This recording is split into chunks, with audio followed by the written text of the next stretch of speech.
ನಮಸ್ಕಾರ ವೀಕ್ಷಕರೇ, ಸಮಸ್ತ ನಾಡಿನ ಎಲ್ಲ ವೀಕ್ಷಕರಿಗೂ ನಮಸ್ಕಾರಗಳನ್ನು ತಿಳಿಸ್ತಾ ನಮ್ಮ ಜೊತೆ ಇದ್ದಾರೆ ಶಿವಮೊಗ್ಗ ಜಿಲ್ಲೆಯ ಶಿವಮೊಗ್ಗ ಗ್ರಾಮಾಂತರ ವಿಧಾನಸಭಾ ಮತಕ್ಷೇತ್ರದಲ್ಲಿನ ಗುಡುಮಗಟ್ಟೆ ಗ್ರಾಮದ ನಿವಾಸಿ. ಇದೇ ಒಂದು ಗ್ರಾಮದಲ್ಲಿ ಹುಟ್ಟು ಬೆಳೆದು ಹಲವಾರು ಸಮಾಜಮುಖಿ ಕಾರ್ಯಕ್ರಮಗಳ ಮೂಲಕ ಬಿಜೆಪಿ ಪಕ್ಷದಲ್ಲೇ ಗುರುತಿಸಿಕೊಂಡು ಬಿಜೆಪಿ ಪಕ್ಷದ ಒಂದು ಬೆಳವಣಿಗೆಗಾಗಿ ಹಗಲಿರುಳು ಶ್ರಮಿಸುತ್ತಾ ಬರುತ್ತಿರುವಂತಹ ಹಾಗೂ ಶಿವಮೊಗ್ಗ ಮಲೆನಾಡು ಅಡಿಕೆ ಮಾರಾಟ ಸಹಕಾರ ಸಂಘ ನಿಯಮಿತದ ಹಾಲಿ ನಿರ್ದೇಶಕರಾಗಿಯೂ ಸಹ ಕರ್ತವ್ಯವನ್ನು ನಿರ್ವಹಿಸುತ್ತಿರುವಂತಹ ಸನ್ಮಾನ್ಯ ಶ್ರೀ ಕುಬೇಂದ್ರಪ್ಪ ಎಂರವರು ನಮ್ಮ ಉಪಸ್ಥಿತಿಯಲ್ಲಿದ್ದಾರೆ. ಬನ್ನಿ ಅವರೊಟ್ಟಿಗೆ ಮಾತಾಡೋಣ. ಸರ್ ನಮಸ್ಕಾರ. ಸರ್ ನಮಸ್ತೆ. ಸರ್, ಮೊಟ್ಟ ಮೊದಲನೇದಾಗಿ ತಮ್ಮೊಡನೆ ಚರ್ಚೆ ಮಾಡೋದಾದ್ರೆ ತಮ್ಮದೇ ಆದಂತಹ ಒಂದು ಸಣ್ಣದಾದ ಕಿರುಪರಿಚಯ ನಮ್ಮ ವೀಕ್ಷಕರ ಮುಂದೆ ಹಂಚಿಕೊಳ್ಳಿ. ಎಲ್ಲರಿಗೂ ನಮಸ್ಕಾರ. ನಮ್ಮ ಗುಡುಮಗಟ್ಟೆ ಗ್ರಾಮಸ್ಥರಿಗೂ ಮತ್ತು ನಮ್ಮ ಜಿಲ್ಲೆಯ ಎಲ್ಲ ನಾಗರಿಕರಿಗೂ ಹಾಗೂ ನಮ್ಮ ರಾಜ್ಯದ ಎಲ್ಲ ಜನತೆಗೂ ಸಹ ನಾನು ಶುಭಾಶಯನ ಕೋರ್ತಾ, ನಾನು ಎಂ ಕುಬೇಂದ್ರಪ್ಪ ಅಂತ, ತಂದೆ ಮೋನೇಶ್ವರಪ್ಪನವರು. ಮೂಲತಃ ಗುಡುಮಗಟ್ಟೆ ಗ್ರಾಮದಿಂದಲೇ ನಾವು ಜನಿಸಿದ್ರು ಸಹ ನಾನು ಸಹಕಾರ ಕ್ಷೇತ್ರದಲ್ಲಿ ಕೆಲಸ ಮಾಡ್ತಾಯಿದ್ದೀನಿ. ಈಗ ಪ್ರಸ್ತುತ ಮಲೆನಾಡು ಅಡಿಕೆ ಮಾರಾಟ ಸಹಕಾರ ಸಂಘದ ನಿರ್ದೇಶಕನಾಗಿ ಕೆಲಸ ಮಾಡ್ತಾಯಿದ್ದೀನಿ. ಖಂಡಿತ ತಾವು ನಿರ್ದಿಷ್ಟವಾಗಿ ಈ ಸಮಾಜದ ರಾಜಕಾರಣದ ವ್ಯವಸ್ಥೆಗೆ ಹಾಗೂ ಸಹಕಾರಿ ಕ್ಷೇತ್ರಕ್ಕೆ ಪಾದಾರ್ಪಣೆ ಮಾಡಿದ್ದಾದರೂ ಯಾವಾಗ ಮತ್ತು ಹೇಗೆ ಬಂದ್ರಿ, ಏನೆಲ್ಲ ಒಂದು ಸ್ಥಾನಮಾನಗಳನ್ನು ಗಳಿಸಿದ್ದೀರಾ ಅನ್ನೋ ಒಂದು ವಿಚಾರವಾಗಿ ಜನತೆ ಮುಂದೆ ಮಾಹಿತಿನ ವ್ಯಕ್ತಪಡಿಸ್ತೀವಿ. ನಾನು ಯುವಕನಾಗಿದ್ದಾಗ ನಮ್ಮ ಗ್ರಾಮದಲ್ಲಿ ಕೆಲವು ಸಂಘ ಸಂಸ್ಥೆಯಲ್ಲಿ ಕೆಲಸ ಮಾಡುತ್ತಿದ್ದೆ. ಆದರೆ ಸಹಕಾರ ಕ್ಷೇತ್ರದಲ್ಲಿ ಕೆಲಸ ಮಾಡಬೇಕು ಅಂದಾಗ ನಾನಿನ್ನೂ ಮದುವೆ ಆಗಿರಲಿಲ್ಲ. 1999ರಲ್ಲಿ ಒಂದು ಆನ್ವೇರಿ ಪ್ರಾಥಮಿಕ ಕೃಷಿ ಪತ್ತಿನ ಸಹಕಾರ ಸಂಘದ ಒಂದು ಚುನಾವಣೆ ಬಂತು. ಆ ಸಂದರ್ಭದಲ್ಲಿ ನಾನು ಸಾಲಗಾರ ಅಲ್ಲದ ಕ್ಷೇತ್ರದಲ್ಲಿ ಸ್ಪರ್ಧೆ ಮಾಡಿದೆ. ಆ ಸಂದರ್ಭದಲ್ಲಿ ನಾವು ಯುವಕನಾಗಿದ್ದೆ. ನನಗೆಲ್ಲ ನಮ್ಮ ಯುವಕರೆಲ್ಲ ಸಹಕಾರ ಕೊಟ್ಟು ಆ ದಿವಸ ನಾನು ನಿರ್ದೇಶಕನಾಗಿ ಆಯ್ಕೆಯಾಗಿ ಪ್ರಥಮವಾಗಿ ಪದಾರ್ಪಣೆಯನ್ನು ಮಾಡಿದೆ. ಅವಾಗ ನಾನು ತುಂಬ ಉತ್ಸುಕನಾಗಿ ಏನಾದರೂ ಈ ಸಂಘ ಸಂಸ್ಥೆಗಳ ಮೂಲಕ ಜನಕ್ಕೆ ಒಂದು ಸೇವೆಯನ್ನು ಮಾಡಬೇಕು ಅನ್ನೋ ದೃಷ್ಟಿಯಲ್ಲಿ ಅವತ್ತು ನಮ್ಮ ರೈತರಿಗೆ ಕೃಷಿ ಸಾಲ ಹಂಚಿಕೆ ಮಾಡಿಸೋದಿರ್ಬೋದು, ಆಮೇಲೆ ರೈತರಿಗೆ ಗೊಬ್ಬರ ಹಂಚಿಕೆ ಮಾಡೋದಿರ್ಬೋದು, ಆಮೇಲೆ BDP ಇತರೆ ಸಂಬಂಧಪಟ್ಟಂಥ ಸಲಕರಣೆಗಳನ್ನ ಮಾರಾಟ ಮಾಡ್ತಕ್ಕಂಥ ಉತ್ಸವದಲ್ಲಿ ನಾವು ಅವನ್ನೆಲ್ಲ ಮೊದಲ ಹಂತದಲ್ಲಿ ಪ್ರಾರಂಭ ಮಾಡಿದ್ವಿ. ನಂತರದಲ್ಲಿ ಆನ್ವೇರಿಗೆ, ಯಾಕೆಂದರೆ ನಮ್ಮ ಸುತ್ತಮುತ್ತ ಪ್ರದೇಶ ನಾವು ಭದ್ರಾ ಅಚ್ಚುಕಟ್ಟು ಪ್ರದೇಶದ ಪ್ರದೇಶ ಆಗಿರೋದ್ರಿಂದ ಇಲ್ಲಿ ನಾನು ಮಂಗಳೂರಿನ ಕ್ರ್ಯಾಮ್ ಅಡಿಕೆ ಖರೀದಿ ಕೇಂದ್ರ ಕ್ರ್ಯಾಮ್ ಇದೆಯಲ್ಲ, ಅದನ್ನು ಸಹ ನಾವು ಒಂದು ಆನ್ವೇರಲ್ಲಿ ಬ್ರ್ಯಾಂಚನ್ನು ಪ್ರಾರಂಭ ಮಾಡಿದ್ವಿ. ಇವತ್ತು ರೈತರು ನೇರವಾಗಿ ಪ್ರತಿ ಗುರುವಾರ ಆನ್ವೇರಿಗೆ ರೈತರುಗಳು ಅಡಿಕೆನ ತರ್ತಾರೆ, ಇಲ್ಲೇ ಮಾರಾಟ ಮಾಡ್ತಾರೆ. ಅವತ್ತೇ ನಗದು ಕ್ಯಾಶನ್ನು ಇಸ್ಕೊಂಡು ಹೋಗ್ತಕ್ಕಂಥ ವ್ಯವಸ್ಥೆಯನ್ನು ನಮ್ಮ ಸಂಘದ ಮೂಲಕ ನಾನು ಪ್ರಥಮದಲ್ಲಿ ಪ್ರಾರಂಭ ಮಾಡಿದೆ. ನಂತರದಲ್ಲಿ ನಾನು ನಮ್ಮ ಗುಡುಮಗಟ್ಟೆ ಗ್ರಾಮಕ್ಕೆ ಅದೇ ಆನ್ವೇರಿ ಸಂಸ್ಥೆಯಿಂದ ನಮ್ಮೂರಿಗೆ ಒಂದು ಶಾಖೆಯನ್ನು ಪ್ರಾರಂಭ ಮಾಡಿ ಪಡಿತರ ವ್ಯವಸ್ಥೆ, ಅಕ್ಕಿ ಗೋಧಿ ವ್ಯವಸ್ಥೆಯನ್ನು, ಏಕೆಂದರೆ ನಮ್ಮ ಗ್ರಾಮ 5 ಕಿಲೋಮೀಟರ್ ದೂರ ಇತ್ತು ಆನ್ವೇರಿ. ನಮ್ಮ ಸಣ್ಣ ರೈತರು, ಬಡವರು, ಬಗ್ಗರು, ಕೂಲಿಕಾರರು ಮತ್ತು ವಯಸ್ಸಾದವರು ಅಲ್ಲಿಗೆ ಹೋಗಿ ಅಕ್ಕಿ ದವಸಗಳನ್ನು ತರಬೇಕಾಗಿತ್ತು. ಅಂಥ ಸಂದರ್ಭದಲ್ಲಿ ನಾನು ನಮ್ಮ ಗ್ರಾಮಕ್ಕೆ ಅಂಥ ಒಂದು ಶಾಖೆಯನ್ನು ಪ್ರಾರಂಭ ಮಾಡಿ ಇಲ್ಲೇ ಅಕ್ಕಿ ಗೋಧಿ ಮತ್ತು ಮೂಲವಾಗಿ ಗೊಬ್ಬರ ವ್ಯವಸ್ಥೆಯನ್ನು ನಮ್ಮ ಗ್ರಾಮಕ್ಕೆ ನಾನು ವ್ಯವಸ್ಥೆಯನ್ನು ಮಾಡಿಕೊಂಡೆ.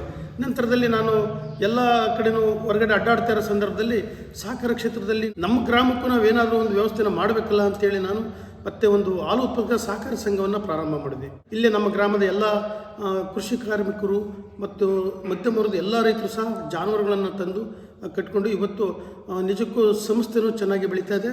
ಮತ್ತು ನಮ್ಮ ಜನರ ಆರ್ಥಿಕ ಪರಿಸ್ಥಿತಿಯೂ ಸಹ ಹೈನುಗಾರಿಕೆಯಿಂದ ತುಂಬ ಚೆನ್ನಾಗಿ ಜೀವನವನ್ನು ಮಾಡ್ತಕ್ಕಂಥ ವ್ಯವಸ್ಥೆ ನಮ್ಮ ಗ್ರಾಮಕ್ಕೆ ನಾನು ಮಾಡಿದ್ದೀನಿ. ಜಿಲ್ಲಾ ಮಟ್ಟದಲ್ಲಿ ನಾವು ಬೆಳಿಬೇಕು, ಸಹಕಾರ ಕ್ಷೇತ್ರದಲ್ಲಿ ಹೋಗಬೇಕು ಅನ್ನೋ ಸಂದರ್ಭದಲ್ಲಿ ನಮಗೆ ನಮ್ಮ ಪಕ್ಷದ ಸಂಘಟನೆ BJP ಪಕ್ಷದಲ್ಲಿ ಯುವಕರಾಗಿ ನಮಗೆ ಬಂದಂಥವರು ನಮ್ಮ ಲೋಕಸಭಾ ಸದಸ್ಯರಂತ ರಾಘವೇಂದ್ರ ಅವರು. ಯಾರೇ ಯುವಕರು ಬಂದರೂ ಸಹ ತುಂಬ ಸಪೋರ್ಟಿವ್ ಪರ್ಸನ್, ಏನು ಮಾರ್ಗದರ್ಶನವನ್ನು ಕೊಡ್ತಾಯಿದ್ರು ಆ ಮಾರ್ಗದರ್ಶನವಲ್ಲೇ ನಾವು ನಡೆದುಕೊಂಡು ಚುನಾವಣೆಗಳನ್ನು ಸ್ಪರ್ಧೆ ಮಾಡೋದು, ಚುನಾವಣೆಗಳನ್ನು ಬೇರೆಯವರೆಲ್ಲ ಸ್ಪರ್ಧೆ ಮಾಡಿಸಿ ನಾವು ಗೆಲ್ಲಿಸೋದು, ಈ ರೀತಿ ನಾವು ಬಂದ್ವಿ. ನಂತರದಲ್ಲಿ ನಾನು ನಮ್ಮ ಗ್ರಾಮಕ್ಕೆ ಮತ್ತೆ ಒಂದು 2000 ಇಸ್ವಿಯಲ್ಲಿ ಸರ್ಕಾರದ ಒಂದು ನೀರು ಬಳಕೆ ಸಹಕಾರ ಸಂಘಗಳನ್ನು ಮಾಡಬೇಕು ಅಂತ ಬಂದಾಗ ಅವತ್ತು ಸಹ ನಾನು ನಮ್ಮ ಗ್ರಾಮದಲ್ಲಿ ಎಲ್ಲ 4 ಗ್ರಾಮಗಳಿಂದಲೂ ಸಹ ಷೇರು ಸಂಗ್ರಹ ಮಾಡಿ ಮುಖ್ಯ ಪ್ರವರ್ತಕನಾಗಿ ಕೆಲಸ ಮಾಡಿ ಅದರಲ್ಲಿ ನಾನು ಗೌರವ ಕಾರ್ಯದರ್ಶಿಯಾಗಿ ನಂತರದಲ್ಲಿ ನಿರ್ದೇಶಕನಾಗಿ ಅಧ್ಯಕ್ಷನಾಗಿ ಕೆಲಸ ಮಾಡ್ತಿದ್ದೀನಿ. ಮತ್ತು ಭದ್ರಾ ಕಾಡದಿಂದ ನಮ್ಮ ಗ್ರಾಮಕ್ಕೆ ಒಂದು ಕಟ್ಟಡವನ್ನು ಸಹ ನಾನು ನೀರು ಬಳಕೆ ಸಹಕಾರ ಸಂಘದ ಕಟ್ಟಡವನ್ನು ಸಹ ನಾನು ಕಟ್ಟಿದ್ದೀವಿ. ಇಲ್ಲಿ ತಮಗೂ ತಿಳಿದಿರೋ ಹಾಗೆ ಮುಂದಿನ ದಿನಮಾನಗಳಲ್ಲಿ ಸ್ಥಳೀಯ ಸಂಸ್ಥೆಗಳ ಚುನಾವಣೆಗಳು ಎದುರಾಗ್ತಾ ಇದೆ. ಗ್ರಾಮ ಪಂಚಾಯಿತಿ, ತಾಲೂಕ್ ಪಂಚಾಯಿತಿ ಮತ್ತು ಜಿಲ್ಲಾ ಪಂಚಾಯಿತಿ. ಸೊ ಸೊ ಈ ಚುನಾವಣೆಗಳಲ್ಲಿ ಬಿಜೆಪಿ ಪಕ್ಷಕ್ಕೆ ಏನಕ್ಕೆ ಮತವನ್ನು ಹಾಕಬೇಕು ಅನ್ನೋ ಒಂದು ಮಾಹಿತಿಯನ್ನು ಜನತೆ ಮುಂದೆ ತಾವು ವ್ಯಕ್ತಪಡಿಸ್ತೀರಿ. ಆಡಳಿತ ವ್ಯವಸ್ಥೆಯಲ್ಲಿ ಈ ಮುಂಬರುವ ಸ್ಥಳೀಯ ಸಂಸ್ಥೆ ಚುನಾವಣೆಗಳು ಯಾವುದು ಜಿಲ್ಲಾ ಪಂಚಾಯತಿ ತಾಲೂಕ್ ಪಂಚಾಯತಿ ಚುನಾವಣೆಗಳೆಲ್ಲ ಬರ್ತಾ ಇದೆ. ನಾವುಗಳು ಎಲ್ಲ ಕ್ಷೇತ್ರದಲ್ಲೂ ಸ್ಪರ್ಧೆಯನ್ನು ಮಾಡ್ತೀವಿ ಮತ್ತು ಗೆಲ್ಲಬೇಕು ಅನ್ನೋದು ಸಹ ಇದೆ. ಕಾರಣ ನಮ್ಮ ಇಂದಿನ ಯಡಿಯೂರಪ್ಪನವರ ಆಡಳಿತ ಹಾಗೂ ಈಗಿನ ಮೋದಿಯವರ ಆಡಳಿತ ಇವತ್ತು ನಮ್ಮ ಯುವ ಜನತೆಗೆ ಒಂದು ಸ್ಫೂರ್ತಿಯಾಗಿದೆ. ಕಾರಣ ಏನಪ್ಪ ಅಂತಂದರೆ ನಾವು ದಿನನಿತ್ಯ ನೋಡ್ತಾ ಇದ್ವಿ, ದೇಶದ ರಕ್ಷಣೆ ಇರ್ಬೋದು, ಆಮೇಲೆ ದೇಶದಲ್ಲಿ ವೈಜ್ಞಾನಿಕವಾಗಿ ಎಷ್ಟು ಮುಂದುವರೆದು ನಾವು ಹೋಗ್ತಾ ಇದ್ದೀವಿ, ವೇಗವಾಗಿ ಹೋಗ್ತಾ ಇದ್ದೀವಿ. ಆಧುನಿಕವಾದಂಥ ಕೃಷಿ ಏನು ಕೇಂದ್ರ ಸರ್ಕಾರದಿಂದ ಬರ್ತಾ ಇದೆ, ರಸಗೊಬ್ಬರಗಳ ವಿತರಣೆಗಳಿರ್ಬೋದು, ಬಿತ್ತನೆ ಬೀಜಗಳಿರ್ಬೋದು, ಗ್ರಾಮೀಣ ಭಾಗದ ಜನತೆಗೆ ನಮ್ಮ ಕೃಷಿ ವಲಯಕ್ಕೆ ಈ ನಮ್ಮ ಮೋದಿಯವರ ಸರ್ಕಾರದಲ್ಲಿ ತುಂಬ ಸಾಧನೆ ಆಗ್ತಾ ಇರೋದ್ರಿಂದ, ಜೊತೆಗೆ ಯೋಜನೆಗಳು ನಮ್ಮ ಕೇಂದ್ರ ಸರ್ಕಾರದ ಯೋಜನೆಗಳು ರೈತರ ಅಭಿವೃದ್ಧಿಗೆ ತುಂಬ ಉಪಯೋಗವಾಗಿ ಕೆಲಸ ಮಾಡ್ತಾ ಇರೋದ್ರಿಂದ ಸಹಕಾರ ಕ್ಷೇತ್ರ ಅಂತ ಬಂದಾಗ ಒಂದು ಹೊಸ ಸಹಕಾರ ಇಲಾಖೆಯನ್ನೇ ಒಂದು ಕೇಂದ್ರ ಸರ್ಕಾರ ಇವತ್ತು ಮಾಡಿ ಅದರ ಸಚಿವರು ಅಮಿತ್ ಶಾ ಸಹ ಇದ್ದಾರೆ. ಅವರು ಈಗ ಬಂದ ಮೇಲೆ ಮತ್ತೆ ಈ ಪ್ರತಿ ಗ್ರಾಮ ಪಂಚಾಯತಿಗೆ ಒಂದೊಂದು ಪ್ಯಾಕ್ಸ್ಗಳು ಪ್ರಾಥಮಿಕ ಕೃಷಿ ಪತ್ತಿನ ಸಹಕಾರ ಸಂಘಗಳನ್ನು ತರಬೇಕು ಅಂತೇಳಿ ಅಮಿತ್ ಶಾ ಅವರು ಒಂದು ಆದೇಶವನ್ನು ಮಾಡಿದ್ದಾರೆ. ಒಂದು ಗ್ರಾಮ ಅಭಿವೃದ್ಧಿ ಆಗಬೇಕಾದ್ರೆ ಒಂದು ಸಹಕಾರ ಸಂಘ ಇರಬೇಕಂತೆ, ಒಂದು ಶಾಲೆ ಇರಬೇಕು ಅಂತ ಹೇಳ್ತಾರೆ. ಹಾಗೆಯೇ ಒಂದು ಆಸ್ಪತ್ರೆ ಇವು ಇದ್ದರೆ ಸಂತೃಪ್ತಿ ಅಂತ ಇವತ್ತು ಯುವಜನತೆ ಎಚ್ಚೆತ್ತುಕೊಳ್ಬೇಕು ಮತ್ತು ದೇಶದ ಅಭಿವೃದ್ಧಿ ಕಡೆಗೆ ಹೆಚ್ಚು ಎಲ್ಲರೂ ಒಂದು ಚಿಂತನೆ ಮಾಡಿದರೆ ನಿಜಕ್ಕೂ ಈ ಭಾರತ ಶ್ರೇಷ್ಠ ಭಾರತ, ನಂಬರ್ 1 ಭಾರತ ಆಗೋದ್ರಲ್ಲಿ ಯಾವುದೇ ಅನುಮಾನ ಇಲ್ಲ ಅಂತ ನಾನಾದರೂ ಭಾವಿಸಿ, ಇವತ್ತಿನ ಸರ್ಕಾರದ ಏನು ಕೆಲಸ ಮಾಡಿದೆ, ಹಿಂದಿನ ಸರ್ಕಾರ ಪ್ರತಿ ಹಳ್ಳಿಯಲ್ಲೂ ಸಿಮೆಂಟ್ ಕಾಂಕ್ರೀಟ್ ರಸ್ತೆಗಳಾಗಿತ್ತು, ಕುಡಿಯೋ ನೀರಿನ ವ್ಯವಸ್ಥೆ ಆಗಿತ್ತು, ಗ್ರಾಮಗಳ ಸ್ವಚ್ಛತೆ ಆಗಿತ್ತು. ಇವತ್ತು ಯಾವುದಕ್ಕೂ ಅಭಿವೃದ್ಧಿಗೆ ಹಣಕಾಸು ಇಲ್ಲದೇ ಈ ಸರ್ಕಾರ 2.5 ವರ್ಷಕ್ಕೆ ಒಂದು ರೀತಿ ಬರಡ ಆದಂಗೆ ಆಗಿದೆ. ಈ ಸರ್ಕಾರದಲ್ಲಿ ಏನು ಅಭಿವೃದ್ಧಿ ಕಾಣ್ತಿಲ್ಲ. ಇದೇ ನಮಗೆ ಸಾಕು. ಸರ್, ತಾವು ಪ್ರಸ್ತುತ ಮಲೆನಾಡು ಅಡಿಕೆ ಮಾರಾಟ ಸಹಕಾರ ಸಂಘ ನಿಯಮಿತದ ಹಾಲಿ ನಿರ್ದೇಶಕರಾಗಿ ಕರ್ತವ್ಯವನ್ನು ನಿರ್ವಹಿಸ್ತಾ ಇದ್ದೀರಿ. ಈ ಒಂದು ಸಂದರ್ಭದಲ್ಲಿ ನಮ್ಮ ಸುತ್ತ ವಾಹಿನಿ ಮುಖೇನ ಇದ್ರ ಬಗ್ಗೆ ಏನು ಅರಿವು ಮೂಡಿಸುವಂಥ ಕಾರ್ಯಕ್ರಮವನ್ನು ತಾವು ಜನತೆ ಮುಂದೆ ಮಾಹಿತಿನ ಹಂಚ್ಕೊಳ್ಳಿಕ್ಕೆ ಇಷ್ಟಪಡ್ತಾ ಇದ್ದೀರಾ ಮತ್ತು ಹಾಗೂ ಇದರಿಂದ ಏನೆಲ್ಲ ಒಂದು ಅನುಕೂಲತೆಗಳು ಆಗ್ತಾ ಇದೆ ಅನ್ನೋ ಒಂದು ವಿಚಾರವನ್ನು ಸಹ ತಾವು ಜನತೆ ಮುಂದೆ ಮಾಹಿತಿನ ಹಂಚ್ಕೊಳ್ತೀರಿ.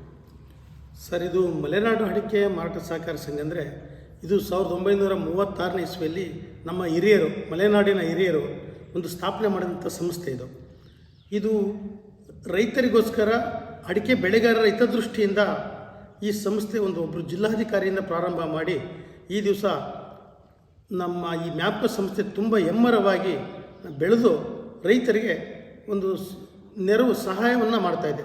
ಅಡಿಕೆ ಧಾರಣೆ ಇರ್ಬೋದು, ಮತ್ತು ಅಡಿಕೆಗೆ ಅಡಮಾನ ಸಾಲ ಇರ್ಬೋದು, ಅಡಿಕೆಗೆ ಬೆಳೆ ಸಾಲ ಇರ್ಬೋದು ರೈತರಿಗೆ. ಹಾಗೆಯೇ ವಿಮಾ ಯೋಜನೆಗಳು ಇದ್ದಾವೆ ತುಂಬ. ಅದರಲ್ಲಿ ನಮ್ಮ ತೋಟದಲ್ಲಿ ಕೆಲಸ ಮಾಡ್ತಕ್ಕಂಥ ನಮ್ಮ ಒಬ್ಬ ಮರ ಹತ್ತ ಲೇಬರ್ಸ್ಗೂ ಸಹ ಇವತ್ತು ವಿಮಾ ಯೋಜನೆ ಇದೆ. ಅದೇ ರೀತಿ ನಮ್ಮಲ್ಲಿ ಗುಂಪು ವಿಮಾ ಯೋಜನೆಗಳು ಸಹ ಇದ್ದಾವೆ. ಈಗ ನಾವು ಇನ್ನೂ ಬೇರೆ ಬೇರೆ ಯೋಜನೆಗಳನ್ನು ಮಾಡಬೇಕು ಅಂತ ನಮ್ಮ ಮ್ಯಾಪ್ಕೋ ಸಂಸ್ಥೆಯಲ್ಲಿ ಯೋಜನೆಯನ್ನು ತಂದಿದ್ದಾರೆ. ನಾವು ಕಳೆದ 1918ರಲ್ಲಿ ನೇರ ಖರೀದಿಯನ್ನು ಮಾಡಬೇಕು ಅಂತೇಳಿ ಅದು ಸಹ ಇವತ್ತು ಮಂಗಳೂರಿನ ಕ್ಯಾಂಪ್ಗೆ ಸರಿಸಮಾನವಾಗಿ ಖರೀದಿ ಕೇಂದ್ರವನ್ನು ಸಹ ನಮ್ಮ ಮ್ಯಾಪ್ಕೋಸ್ ಪ್ರಾರಂಭ ಮಾಡಿದೆ. ಅದು ಸಹ ಇವತ್ತು ರೈತರಿಗೆ ಒಂದು ಸ್ಟೇಬಲ್ ರೇಟ್ ಇಡಲಿಕ್ಕೆ ಇದೊಂದು ತುಂಬ ಸಹಕಾರಿಯಾಗಿ ಅದು ಕೆಲಸ ಮಾಡ್ತಾಯಿದೆ.